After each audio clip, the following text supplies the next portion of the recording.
ദിവ്യാസ് ബ്ലോഗിലേക്ക് എല്ലാവർക്കും സ്വാഗതം. നമ്മൾ ഇന്നിവിടെ ചെയ്യാൻ പോകുന്നത് ഒരു വെജിറ്റബിൾ കുറുമയാണ്. നമ്മുടെ ഈ ശരവണ ഭവനിലൊക്കെ കിട്ടുന്ന അതേ രീതിയിലുള്ള ഒരു വെജിറ്റബിൾ കുറുമ.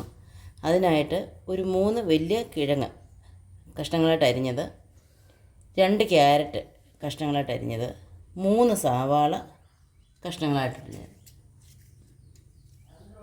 2 പച്ചമുളക് അതും കഷ്ണങ്ങളായിട്ട് അരിഞ്ഞ് ഇതിനകത്ത് ചേർക്കണം. നമുക്കൊരു കുക്കർ എടുക്കാം.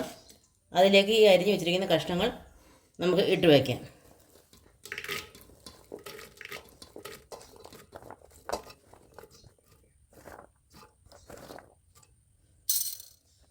നമുക്കിതിലേക്ക് ഒരു ചെറിയ കഷ്ണം തക്കാളിപ്പഴം കൂടി ചേർക്കാം. പുളി ആവശ്യമുള്ളവർക്ക് വലുത് ചേർക്കാം.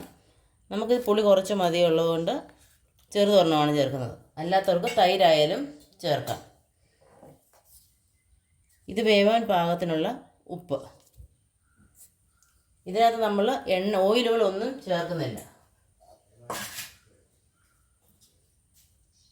പരുവത്തിനുള്ള വെള്ളം കൂടെ നമുക്ക് ചേർത്ത് വേവാൻ വയ്ക്കാം. ഇതിന് നിരപ്പെയാണ് നമ്മൾ വെള്ളം വെച്ചിരിക്കുന്നത്. വെന്തുടഞ്ഞിട്ടുണ്ട്. ഒറ്റ വിസിലാണ് വന്നിട്ടുള്ളത്. ഒരു വിസിൽ മതി നമുക്കിത് വേവാനായിട്ട്. നമുക്കിത് ഒരു ചീനച്ചട്ടിയിലോട്ട് മാറ്റാം. നമുക്കിതൊരു ചീനച്ചട്ടിയിലേക്ക് മാറ്റാം.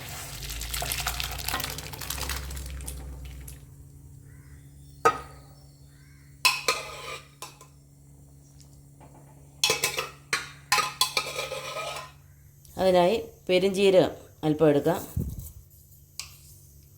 പട്ട ചെറിയൊരു പീസ്, ഏലക്ക ഒരു കഷ്ണം, 2 പച്ചമുളക്, അല്പം ഇഞ്ചി, 2 വെളുത്തുള്ളി, ചെറിയൊരു പീസ് സവാള നമുക്കത് കഷ്ണമായിട്ട് ഇതിലേക്ക് ഇടാം. അതിനൊപ്പം നമുക്ക് അല്പം കാഷ്യൂവും കൂടെ അതിലൂടെ അരച്ചെടുക്കാം.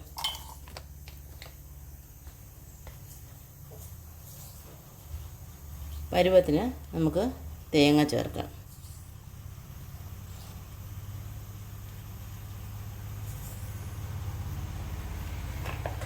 അല്പം മഞ്ഞൾപ്പൊടി, ഇതെല്ലാം കൂടി ചേർത്ത് നമുക്ക് അരച്ചെടുക്കാം.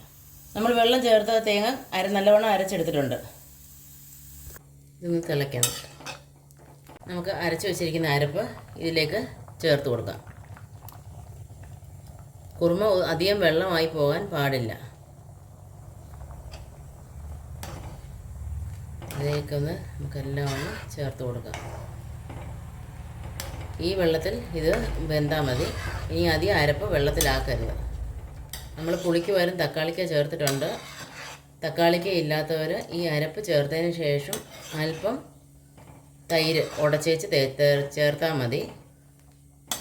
തൈര് ചേർത്ത് കഴിഞ്ഞാൽ അധികം തിളപ്പിക്കാൻ പാടില്ല. നമുക്ക് അല്പം കറിവേപ്പില ചേർക്കാം.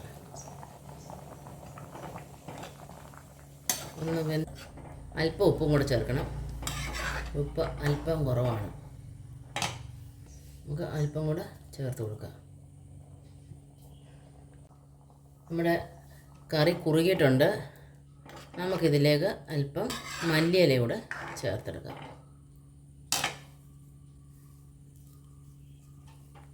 ഇതുകൂടെ ചേർത്ത് ഒന്ന് തിളച്ചാൽ മതി.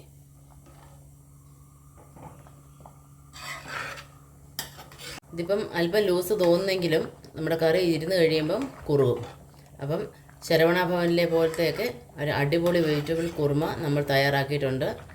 എല്ലാവരും ഒന്ന് ട്രൈ ചെയ്ത് നോക്കണം. കറികൾ ഇഷ്ടപ്പെട്ടെങ്കിൽ ഫീഡ്ബാക്കുകൾ അറിയിക്കുക. ഇത് നമുക്ക് ചപ്പാത്തിയുടെ കൂടെയും പൊറോട്ടയുടെ കൂടെയൊക്കെ തിന്നാൻ നല്ലതാണ്. നല്ലൊരു കറിയാണ്. എല്ലാവരും ഒന്ന് ട്രൈ ചെയ്ത് നോക്കുക, ഫീഡ്ബാക്കുകൾ അറിയിക്കുക. വീണ്ടും നല്ലൊരു റെസിപ്പിയുമായിട്ട് വരുന്നവരേക്കും നന്ദി, നമസ്കാരം.